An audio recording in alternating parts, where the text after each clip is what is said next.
Welcome to today's webinar on state-level impact, leveraging SOTA partnerships to transform opioid treatment. Are you new here? Do you not know what we mean when we say SOTA? Don't worry, you're in the right place. So we're going to start by just getting on the same page. We're assuming here that most of our attendees have at least a beginner level knowledge of what we're going to be talking about today, but we'll go ahead and get some basics out there. So one, we're going to be talking a lot today about methadone. Methadone is a gold standard for opiate use disorder treatment. It's been around for over 50 years. It's a full opioid agonist. It has tons and tons of evidence supporting its use for opiate use disorder and its effectiveness in reducing illicit drug use and reducing overdose mortality. That being said, for better or worse, some of which we'll discuss today, methadone is highly regulated when prescribed and dispensed in the context of opiate use disorder treatment, such that methadone for OUD is only given out at specific federally designated places. And by that, I mean opioid treatment programs, also known as OTPs. So commonly referred to as methadone clinics, but more technically accurately referred to as OTPs. These are settings where individuals with opiate use disorder go sometimes daily, sometimes less than daily, to pick up or take a daily dose of methadone, as well as engage in other services, such as like counseling and case management, et cetera. So who oversees all these OTPs in each state? There's a lot of rules. There's a lot of federal language to make sure that you're following. There's a lot of people who want to talk to you and have something to say, good, bad, and ugly. These trusted individuals are our SOTAs, our state opioid treatment authorities. So every state has a SOTA. Do you know who yours is? You might be asking yourself. Also, you might be wondering, what does a SOTA do? Well, luckily, NASADAD put out this very helpful brief a couple years ago outlining really the 8 main jobs of a SOTA. You can find this and read it at your leisure, but the gist here is that SOTAs are in charge of making sure everyone's doing what they're supposed to do, making sure all the OTPs are staying within compliance with state and federal law. They serve as liaisons between clinics and federal government. They consult with various stakeholders to make recommendations and apply new rules and address patient complaints. And they also approve exceptions, they educate partners, and oversee regulatory decision-making as well as crisis planning and what happens in the event of a natural disaster, for example, if people can't get to a methadone clinic. So we are hosting this webinar today at a unique time. So what I mean by that is there have been a lot of changes in the last few years in terms of methadone reform and methadone regulation at the federal level. You may have been following along with some of these changes. You may be hearing references to updated 42 CFR Part 8, which is a bit of a mouthful, but the gist is that these federal changes that have been tested early on in the COVID days and then finalized just over a year ago represent a major shift in methadone policy and practice in this country. In fact, the first major shifts that we've seen in well over 20 years in the United States. So some of these changes and what you'll hear more about today include changes in take-home dosing, really meaning like how much do people have to show up at a clinic every day to take a dose in front of an OTP staff person versus could they come at a lower frequency and take doses home with them.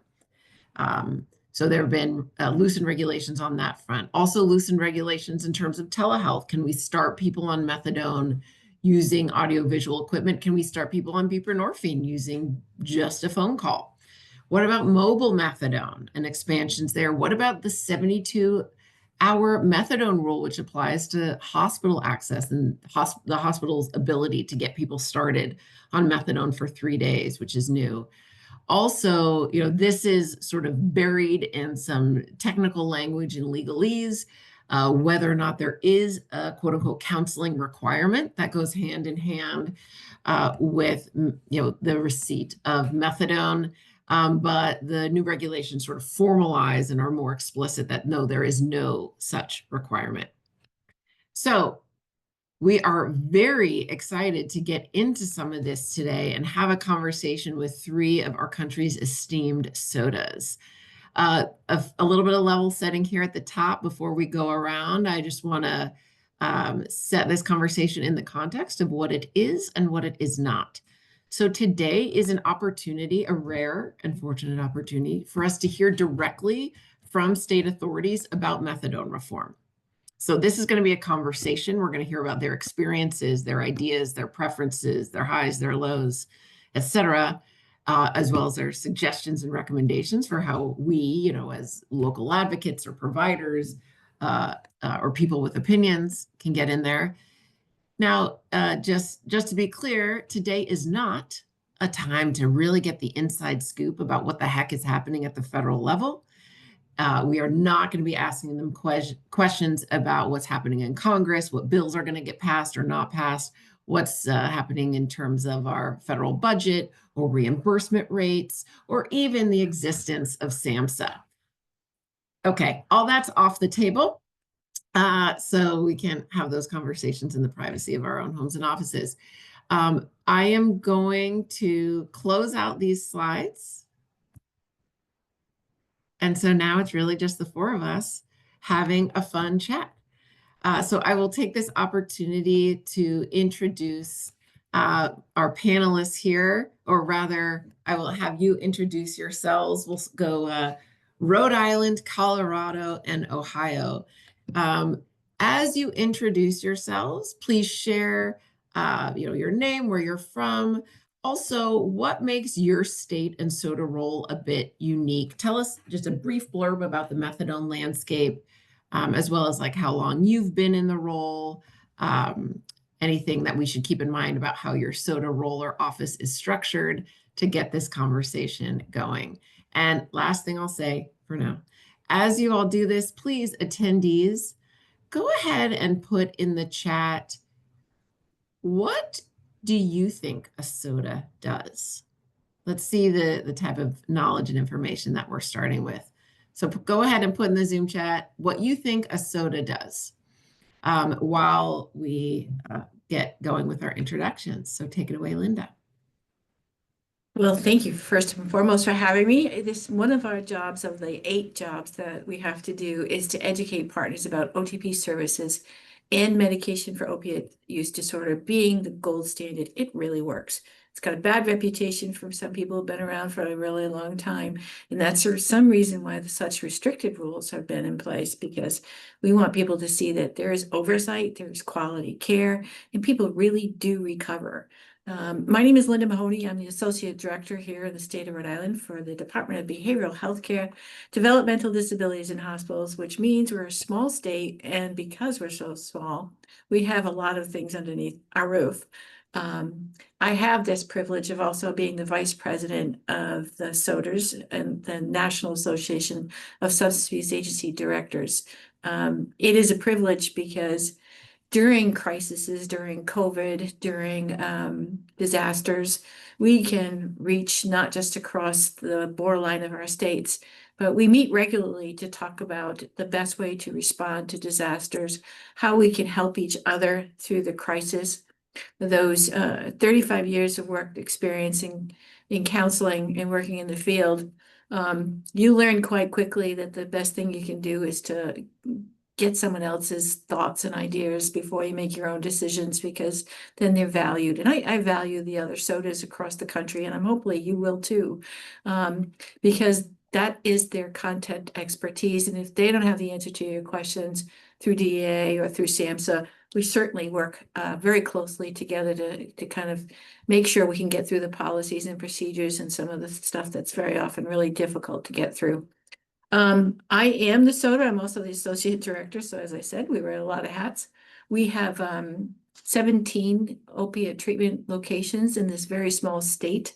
And we've been ahead of a lot of other states with getting opiate treatment programs in place because one of our first clinical directors was a CEO of a methadone clinic back then. So we have been ahead of the game of getting regulations into place. But the changes are long in coming. And I have to tell you, the SOTAs have been at the table making suggestions. We put in data to say, hey, during COVID, people were able to get their take homes. And guess what? It worked. Nobody died. So let's look at these rules that are 50 years old and see if we can make them better. Hopefully I haven't gone too far, but I'm Linda Mahoney. I'm here to help in any way, shape, or form. Thank you. Wonderful. Thank you, Linda. Go ahead and follow that, Ryan. That's not possible, but I will do my best. It's just an honor to be in the same room as Linda Mahoney and Jordan Nipper, amazing SOTAs and people that I rely on and reach out to on kind of a regular basis for advice. So sorry about that, both of you. Hello, my name is Ryan Mueller, he, him pronouns, and State Opioid Treatment Authority of Colorado. My role is also Associate Director of Controlled Substance Licensing within our state behavioral health departments.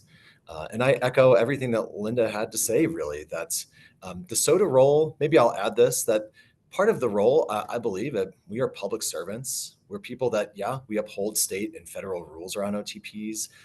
But we're also staunch advocates of harm reduction and social justice. And that's, I think, what makes the role so important and also so much fun.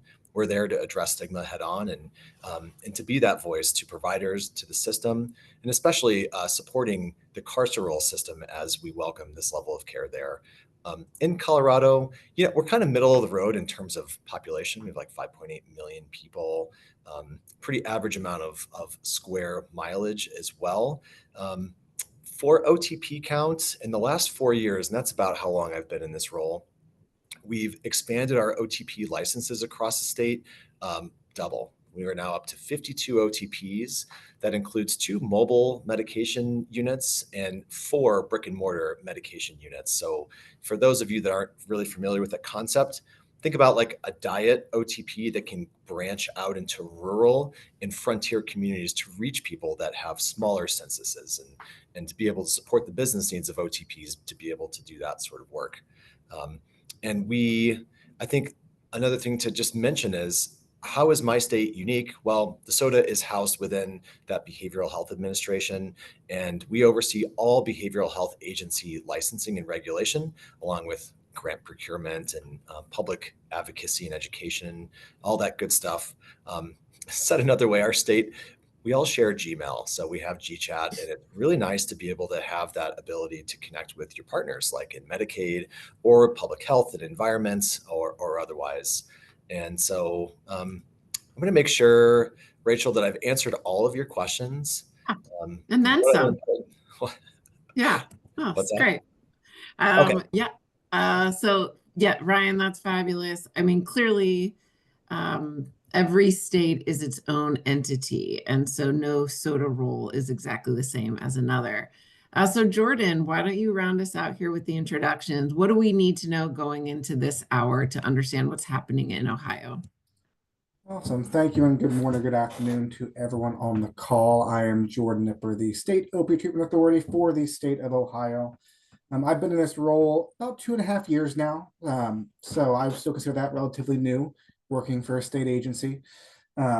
Prior to becoming SOTA, my background is in direct service, managing inpatient withdrawal management for a primarily buprenorphine provider in Columbus, Ohio. Ohio is, we're probably a unique state. We have a decent population, roughly 12 million individuals. We also have a relatively large number of licensed OTPs within the state, roughly 130 as of last month.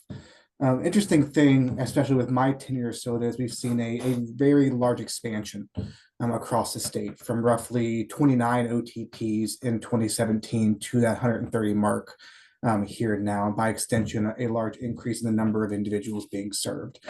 As SOTA, I need to work very closely internally with our department agencies.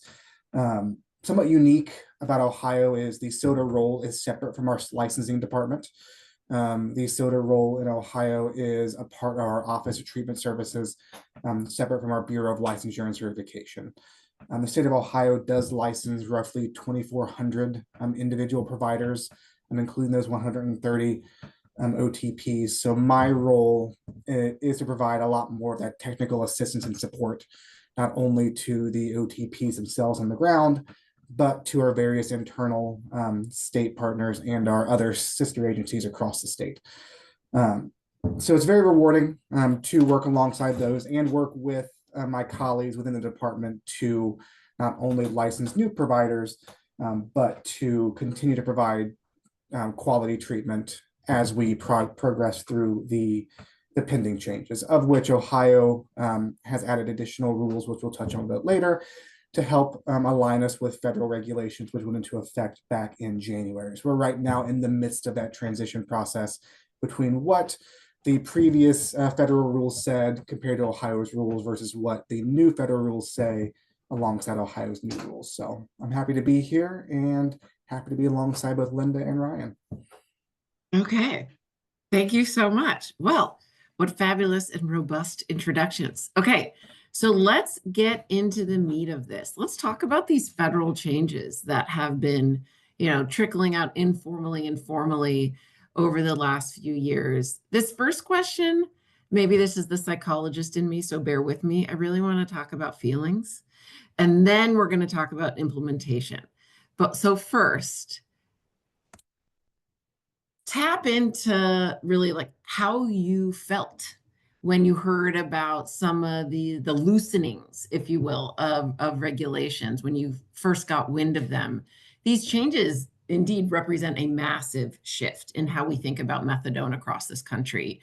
And these are the first changes, as we noted earlier, that have been made in well over 2 decades. So can you each briefly speak to how you felt when these changes first came out? Which parts, for example, were you most excited by? And what did you see that made you go, oh no, here we go, or something like that? Take it away.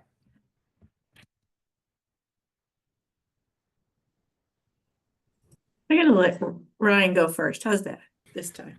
Oh, thanks. Thanks, Linda. You got to push me out of the nest at some point. So, as a clinician, and that's my background as a licensed professional counselor, licensed addiction counselor. Before coming to the state, I helped to run really a city hospital in Denver and the behavioral health side of the work, which included a pretty big methadone clinic. And having that background and sort of seeing how we've interpreted opioid regulation over the years, I mean, we're kind of interesting. For like 99% of our time as a species, we've been hunter-gatherer. And all of a sudden now we're like thrust into society and new technologies, including pharmaceutical technologies. And I just don't think that we've ever, as a community, been able to handle opioids. Whether it's sort of this push-pull from the pharmaceutical industries wanting to sell products to people being very happy to receive opioids at any time, and then regulators, including criminal justice, trying to find a way to limit harm to the communities. But what we have found was certainly that even trying to do well, and let's say that all of those parties are trying to do well, our take on regulating opioids has not been without harm. And I think that from the get-go, starting with the concept of the methadone clinic, the very birth of the methadone clinic, there were sewn into the fabric a lot of misunderstanding and mistrust of the people that are dealing with opioid use disorder and the people that are going to regulate it in the clinics that are going to operate in those spaces. And so fast forward 50 years, we were still dealing with those things. And a primary catalyst for change was COVID and trying to figure out, well, we have to provide this daily care to someone and also reduce their exposure to COVID-19 virus, and how we're going to do that, affording us this change. And so my gut was, I was very excited.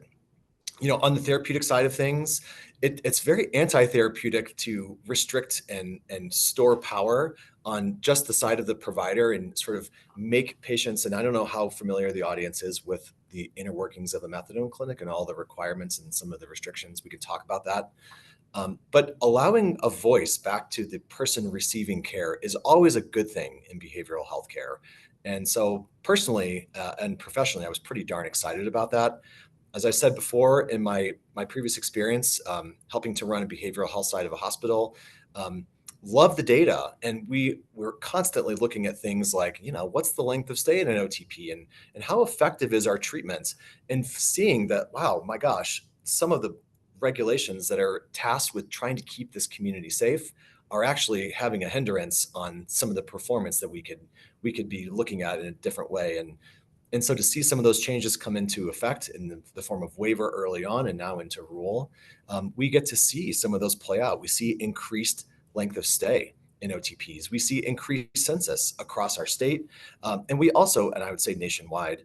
And then with regard to risk of, let's say, methadone overdose or methadone overdose deaths that I think is a concern, we continue to monitor and see that that data remains low and flat. And so I don't know.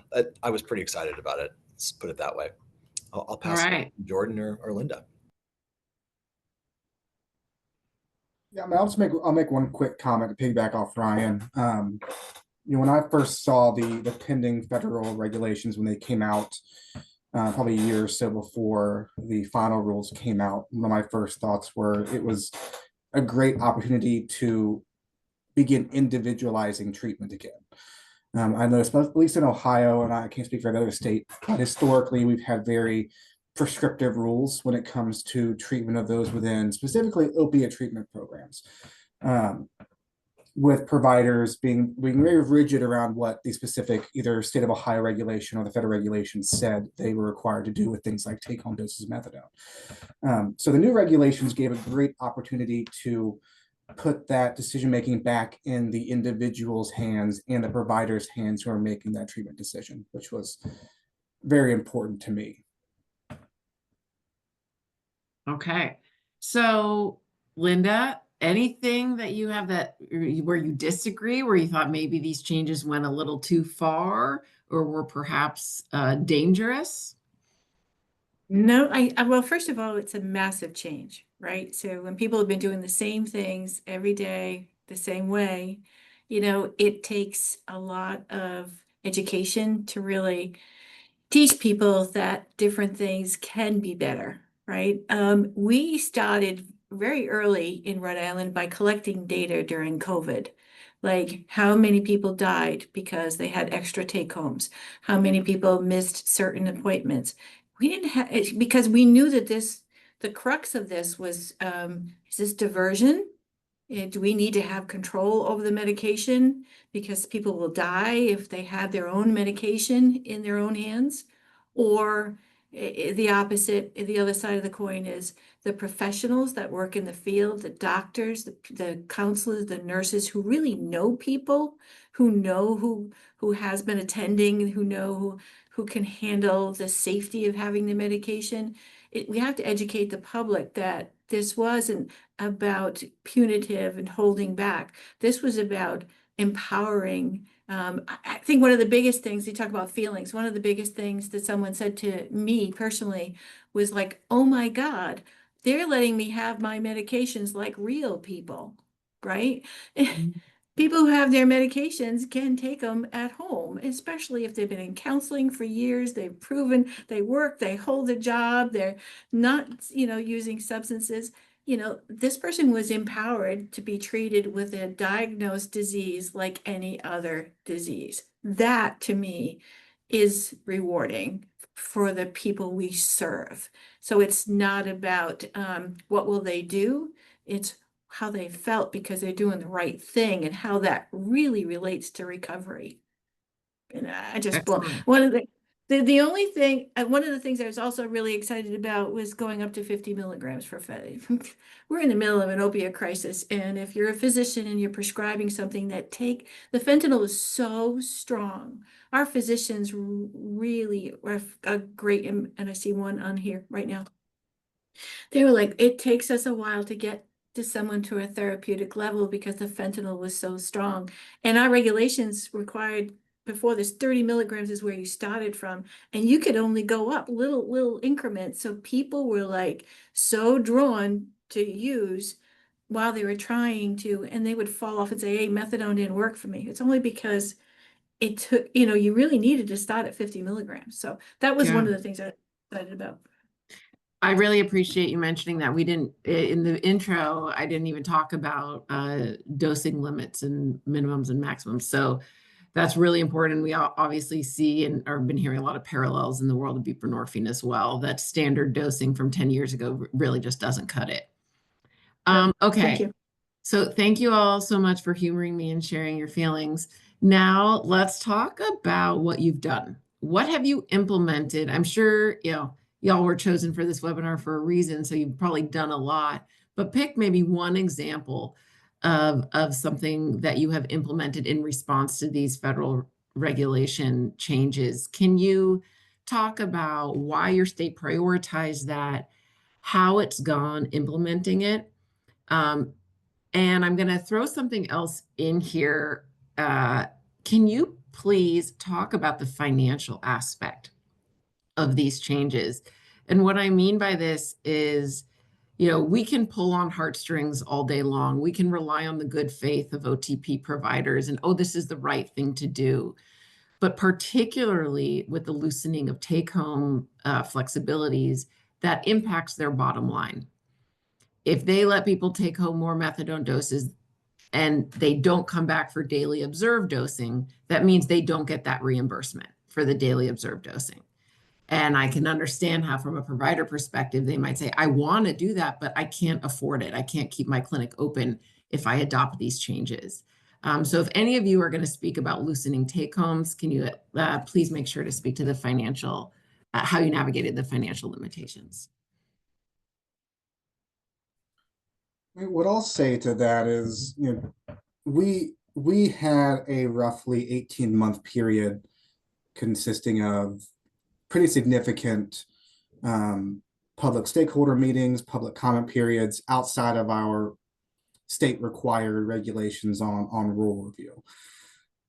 We did not receive any comments or feedback from our OTP group indicating reluctance to adopt additional take-home flexibilities due to a financial penalty. Most, if not all, providers that submitted comment were focused on the benefits of relaxing regulation, which in turn led to better outcomes and higher retention rates, which would increase their financial stability by having patients engaged in treatment longer.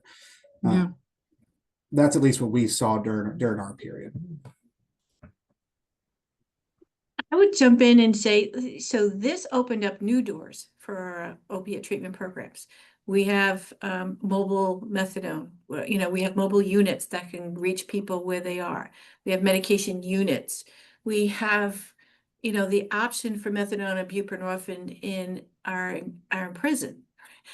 So it's, yes, maybe, people are not, they can refuse counseling if they choose to. But they can still get their medication. They have that patient-centered right.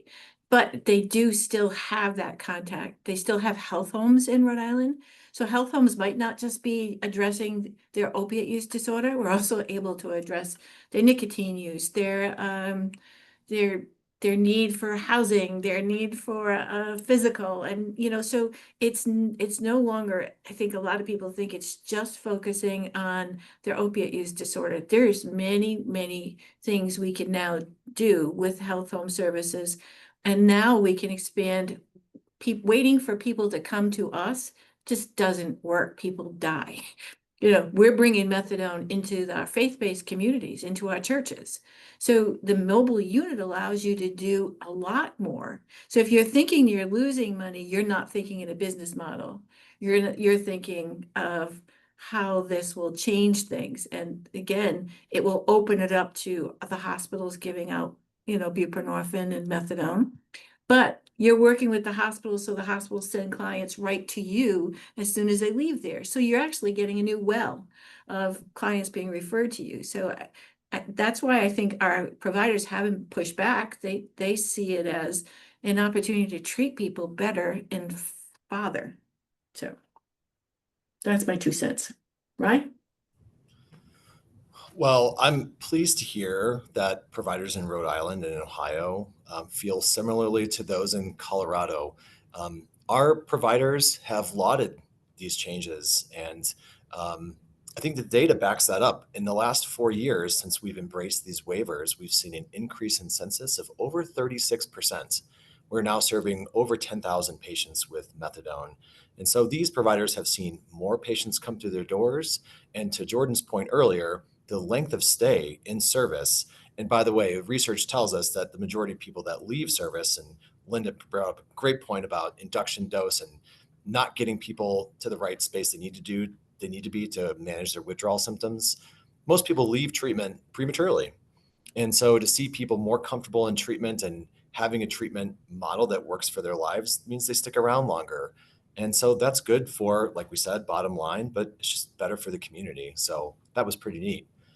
Rachel, you had a question about what we're doing in particular in our state to consider these changes, and I just wanted to speak on that. Mhm. Colorado has been an early adopter. From the get-go, we leaned into the flexibilities that SAMHSA offered. We actually pushed back and asked for a couple more flexibilities. What I spoke to earlier was the foundation of this modality being sort of restrictive, a little bit fearful of what this might mean. One of those rules, for anyone that's not familiar, originally you had to prove 2 years of an opioid use disorder in order to qualify to enroll in an OTP, 2 full years of opioid use disorder. Now that number has changed to 1 year in old SAMHSA rule. And we asked during that flexibility period, can Colorado knock this off? Can we allow people to enroll in service when the provider and the patient feels it's appropriate? We don't want to see someone using fentanyl longer than they have to. They don't need to prove themselves to get into treatment in that sort of a way. We also asked for some flexibilities around microdosing buprenorphine to handle the induction of buprenorphine while someone is dealing with fentanyl-related opioid use disorder. We're pleased to see that SAMHSA has changed as well and removed the 1-year requirement. And we're off to the races. And I will say that after a year plus of stakeholdering, sitting down with OTP groups, sitting down with medical directors to ask, how are our rules not working for you? How do they not allow you to follow contemporary practice? What should be better? I'm pleased to report that as I sit here, I'm basically in downtown Denver in the state capitol and human services building. We just adopted our new controlled substance licensing state rules not 35 minutes ago. And those rules, by and large, align with SAMHSA's new changes. So that's sort of where we're at as a state. Big day for you, Brian. I don't ever wear a suit and a tie. This is like Okay. feels like a costume right now. I'm Yeah. too adult. I'm not right. Seriously, though, congratulations. That's really meaningful. Way to go, Colorado. Thank you. Okay, so forgive me, but as a facilitator, it is my job to dig in and find something that you all are not telling me. So what I've heard so far is like a lot of rainbows and sunshines and butterflies about how these new federal rules have been received by providers and others, and that this has gone pretty smoothly and that folks have been pretty receptive. Surely you've gotten some pushback from some stakeholder group. Can one or more of you tell us a little bit about some pushback that you've gotten, the type of stakeholder that was expressing that pushback, and how you navigated it? What I'll speak to is probably the biggest amount of pushback we received in Ohio is around counseling requirements. Okay. Now we're Historically, getting somewhere. in Go, Ohio Jordan. rule, we used to require that anyone active with an OTP in the first 90 days receive 50 minutes of counseling weekly. That was a requirement that existed in previous Ohio rule. We've since removed that as a requirement in the language to align more with federal regulations. We did receive some, it was a minority of pushback, but some pushback around the idea of removing the non-medication component of an OTP, not only at the federal level, at the state level. The way we navigated that feedback was to really reiterate that the federal language and the Ohio language in our current rules now do not provide the option for OTPs not to provide counseling. The benefit is it moves the individualization of that service back to the provider and the individual in treatment. not everyone in the first 90 days of treatment is appropriate for 50 minutes a week of counseling, nor are they ready for that stage of change. So why punish them in that sense? Make it more individualized. And once we were able to get that point across to our stakeholders, we received much less pushback, but really reiterating that it is an individualized service as a component of the larger OTP model was what helped us get it over the finish line. I actually have a follow-up question. I'm going to work within my right as facilitator here to butt in. Okay, this is no longer a state level requirement, but we know how this works. And individual clinics do have the right? Like to still add some requirements themselves. What's your sense in Ohio of the extent to which clinics have said, thanks, Jordan, we appreciate this very nice thought from you, but we're going to keep our counseling requirement. Thank you very much, because we think it's best. In most cases that I hear of, it's tied more so to the availability of take-home doses of methadone. Instead of it being the requirement of everyone to an X amount of counseling, it's tied back to, you can receive more take-homes quicker within our individual take-home policies by participating in more clinical services. Okay. A lot of OTPs actually report better outcomes with tying it that way. They see the patient then sees success quicker. Instead of only receiving one take-home dose in the first 90 days, as what was Ohio rule, they can now get more frequent take-homes and more frequent take-homes more frequently by attending more individual and group counseling. Got it. So it's used more as a carrot rather than a stick. Yes. So we're not going to punish you for not going to counseling, but we will reward you if you do. Yes. Okay. Thank you. Thank you. Linda or Ryan, what kind of pushback have you gotten? You're welcome to speak to the counseling requirement or something else. I'm really quick. I can tell you, I mean, it's change and not everybody accepts change really well. We have had a physician that retired because he was used to doing the things the way he was doing it. And that's probably the best thing for him to do because, this was moving in a different direction. So that honestly, pushback, it was just a lot of education. And we've had we're really close and talk to each other about, what's happening. But I think the pushback is mostly from the public. What do you mean they don't have to go to counseling? They're sick. Well, that decision is it should be a treatment plan, right? So as a care plan, like if you go see your physician says you need it, these are the tests that you should take. Someone can refuse to take them tests, and you're still, as a physician, going to see that person, right? So it's client centered, and it's like not punitive. I love what Jordan says. It's more about an incentive to kind of retain someone into that counseling experience. But if you have a counselor that can grab people in and retain people, they're working a little harder maybe now to hold people in. And I think that's a good thing. Thank you. Gosh, that is all so well said. I don't know what I can add other than to say that we've had some providers that, complain about that very thing. Well, we provide counseling and we provide the structure and we're used to playing in this sandbox. And if you change this, that's going to make us change because others will undoubtedly change and patients will prefer to go somewhere less restrictive, which is kind of another piece that we've seen, interestingly enough, is the agency or the director of an agency says, this is great. However, I operate in a rural area and I have a prescriber who is not feeling these changes and feels that they are putting people at great risk. And so I agree with Linda's point. That is just all about communication and education and reaching out to those providers to teach them that we get it. The structure that was in place before, everyone leans on, but no one really asks where that structure came from to begin with. In my opinion, I think it was sort of this bizarre take on contingency management, which is you show me pro-social behavior and then I will give you a reward for your pro-social behavior. But the reward is dangling medication, is dangling convenience in front of someone to access their medication. And what is also true about contingency management, which can be very effective, by the way, is that it does not Mhm. introduce punishment.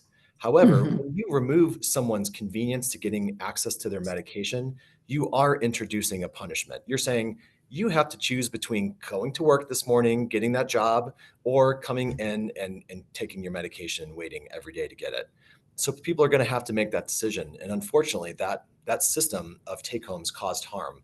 But I still get the sense that people lean on it like it was a structure. We're all used to it. If you take it away, then it's left with just me making a decision, which I don't feel comfortable with. So Yeah. that part of the education, I think, is really crucial to get people rowing in the right direction. Thank you. Okay. So, boy, time flies when you're having fun. We're gonna, I've got one more question that I'm gonna push each of you on, and then we're gonna open it up to questions from the audience. So this section on partnership and collaboration, we originally had 6 questions, but I'm gonna really ask you one. How often do you hear from people who are on methadone themselves or who are otherwise currently receiving services from an OTP? And how does the feedback you get from them influence your decision making and priorities?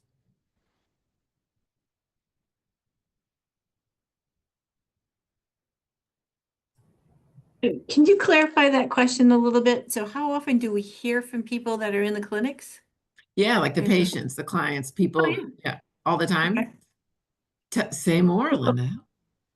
Well, How does our their number. feedback influence your decision making in your role? Yeah.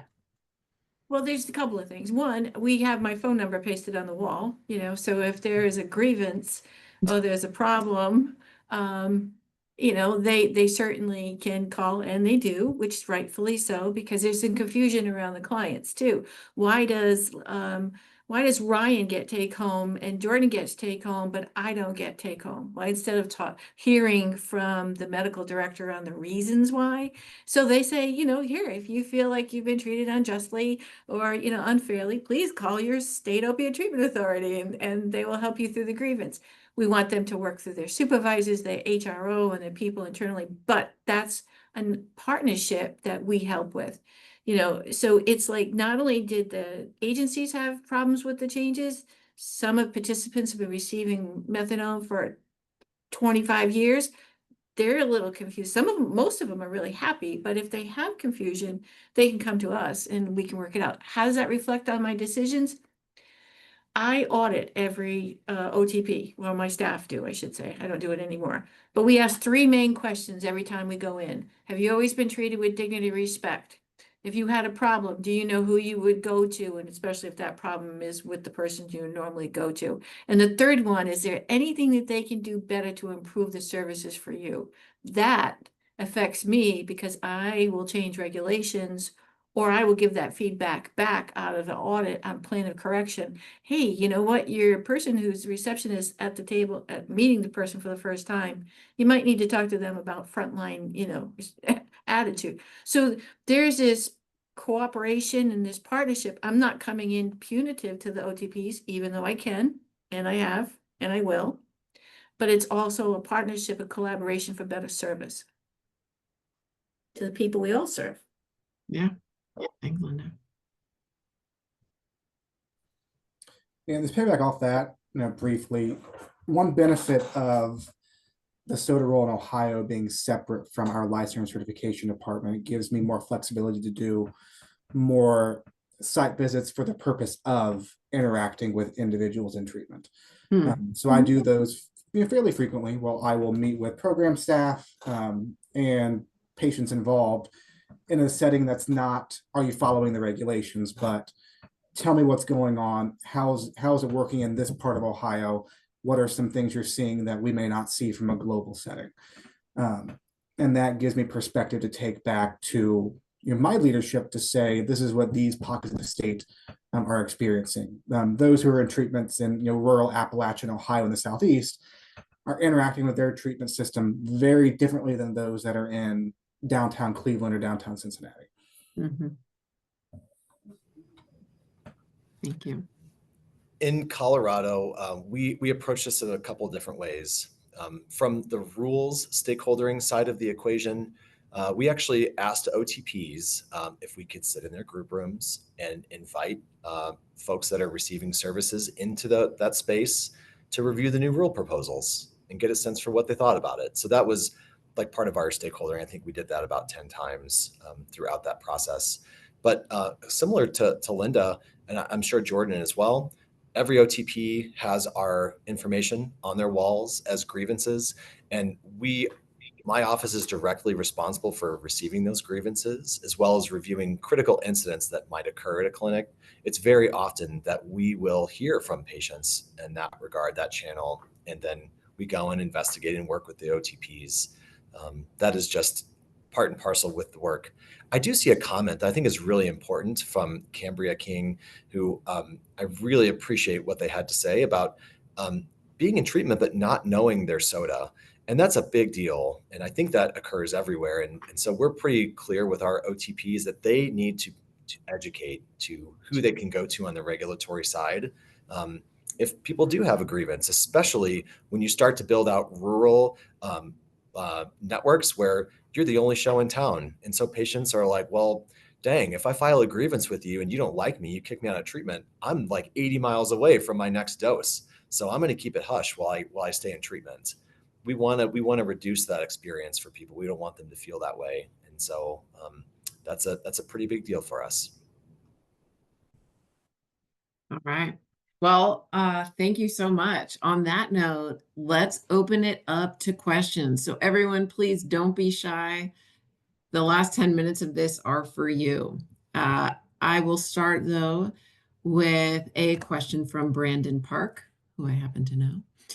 If I wanted to become a SOTA one day, how does one become a SOTA? Are you elected, nominated, or confirmed? Enter some other leadership position first, then gain SOTA-ship? Tell us. Well, in Colorado, Brandon, I am an unelected bureaucrat. But I will say that the SOTA role, which is underneath the Department of Human Services, and then kind of flows into the Behavioral Health Administration in our state, it's generally, I know the last 3 SOTAs that have been in this role, and every single one of them has had experience in the clinical realm. Generally speaking, whether it's an SUD, and many of which have had experience either running OTPs or being having some touch on that work, because subject matter expertise, I think, is really important to the role from a clinical perspective in order for you to advocate appropriately when being in that position to have to make tough decisions and policy decisions that might guide treatment standards. Oh, Linda, you're muted. People love it when I'm quiet. No, not me. So Never. I worked as the backup SOTA for almost 3 years. So, sometimes I go on vacation. Once in a while, they allow me to do that. And there's always a backup SOTA, especially if there's a disaster. So if we have to close a facility because of snowstorms, it's Rhode Island, or hurricanes or whatever, there's always a backup. So I worked under her for 3 years. She was appointed by our director. When she left, then they appointed me. And I have 35 years of clinical experience. So keep working in the field. That's what I tell you. Okay. Jordan, we lost you there for a minute, but what was your path to SOTA-ship? Remind us. I think you may have said briefly at the top. Yeah. So I hold a master's in mental health counseling, and I'm dual licensed in mental health counseling and chemical dependency counseling.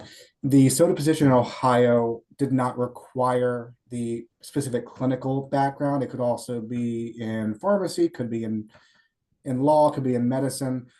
So it was pretty general, but the experience in direct service was very beneficial to me to understand that side of the fence, coming over here to a much different side of regulation. Yeah, that makes sense. That makes a lot of sense. Okay, we got a couple questions here. This one is to Jordan based on something that you said earlier. When OTPs are reporting quote unquote better outcomes from using counseling as a carrot to earn take homes, are they reporting better outcomes from people using the counseling itself, or from the ability to access take-homes and all the life and work and family freedoms that come with that? Thank you. That's a very good question. And there's a lot of different reasons behind that. Two of the biggest ones that I've heard from providers is the provider side, they see much higher retention rates. The individuals are much more likely to stay in treatment if they um, see that success earlier on. And that ties into the individual experience. At least in Ohio, historically, you could have a situation where you have two patients, A and B, who are both on day 80 of treatment, both receiving the same level of treatment, no matter what stage of change they are between each other. Under the flexible and in the new rules, they see the success quicker. They see that result of their work they're putting into their recovery a lot sooner. And by extension, they're seeing that success from getting that reward of receiving a take home versus the risk of the penalty of removing a take home for something of non-participation or something like that. Got it. Yeah, I mean, I think that this question and this whole aspect brings up is worthy of dissection. What do we mean when we say outcomes? What do we mean when we do better? I'm guilty of that just as much as anyone looking at claims data and saying, oh, look, retention was longer. That's a good thing because longer retention tends to be associated with people living longer, being more healthy. But what does that actually mean in terms of quality of life? What does it mean for that if someone's experience and rapport with an individual counselor? There's always more under the hood for sure. So good question. Okay, this question from Dr. Samuela Menendez. Sorry if I didn't say your name right. This is a two-parter. How do you handle an OTP that uses urinary drug screens to give take-homes? Okay. Am I reading this right? Patients have had to provide negative drug screens to get increased take-homes. So, taken together, what is the role of drug screens? Well, I'm not speaking for my colleagues, but I can speak from a Colorado perspective. The urine drug screen is one of many tools to serve the patient's recovery and relationship to the providers knowing, how to better treat a person. But we want to be really careful is not to use the urine drug screen as a cudgel or a mechanism to punish a patient. And when we talk about take homes, SAMHSA, I think, was really good about this. And what's a reason to restrict take homes? Is it because someone's not doing what we ask them to do? It's because they're not performing to our standards or our cultural norms? Or is it singularly about the risk of that medication being diverted and causing harm to that person or the community? In our opinion, it's the latter. So the urine drug screen, whether it's positive or negative, sure, it could influence the decision about take homes, but that question has to be addressed. Does that positive tox screen result give us pause and make us think that diversion might be a risk factor for a person? If not, I don't think that alone should be a reason to restrict someone's take homes. I'll go one step further. So this goes back to not DEA, not SAMHSA making the decision, but the medical professional that's on scene. So we have exception requests that come in. It might be someone who's positive for fentanyl for a period of time and wouldn't meet the policy criteria to have take homes, but they put in an exception request and say, listen, this person's has a hardship and they can't travel because of medical reasons. We have the take homes, but we have a safety plan of who will be monitoring the take homes to assist the person to make sure it stays safe, right? So it's not yes or no. It should never be. It should be meet the person where they are, see what kind of supports they have. And if a physician is on the cusp of making, yes, I think this person should, they can always come to the SOTA and say, what do you think? So it's like another person to bounce, especially when you have ethical and you have liabilities and many other issues, you get another person to bounce that decision off of. Thank you. Okay, so we have 2 minutes left. I'd like to close with a question from Julia Fitzpatrick. If you all could be so kind as to limit your answer to 30 seconds or so. This is sort of a looking forward question, so perfect to end on. Overall, you discussed how many of the changes that have been made have been received positively.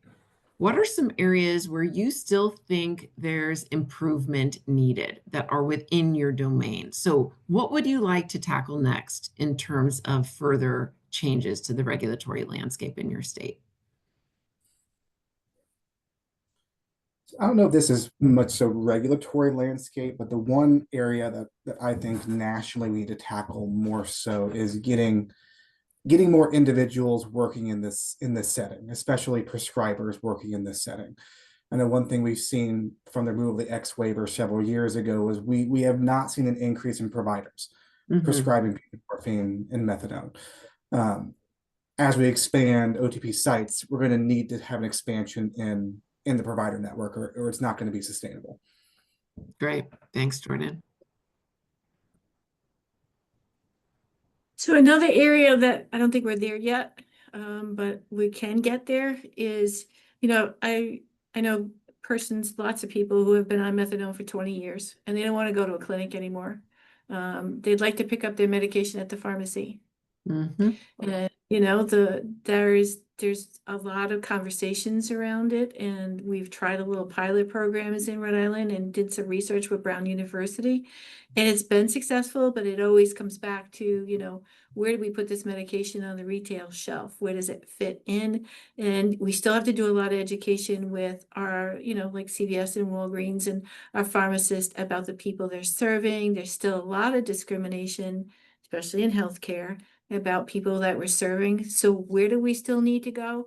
We need to reduce some of the stigma and discrimination about people that are on a medication that saves lives. So there's still a long way to go with that. There we go, Linda. Okay, Ryan, close us out. Oh my gosh, those I answers know. were so good. Could have ended with her. We should. The one thing I will say is that we all start to see that overdose deaths are beginning to decline. They are still at public crisis levels, so don't let anyone fool you. But what are some of the reasons? What does the research tell us are some of the reasons for those reductions? We know undoubtedly access to medication and access to naloxone or another overdose reversal agent are among the reasons that people are staying alive through the course of their addiction. And so we've got to focus on that, and not getting political in this space, but I will say in this state, I saw the transition from the Obamacare essentially coming into Colorado and watching that people were able to suddenly get treatment for free. And that is one of the reasons that we started to see a sincere increase of methadone enrollment. So if we want to be serious about this, we need to make sure that this treatment is funded. And I'll go a step further in saying that I see it like fire and rescue.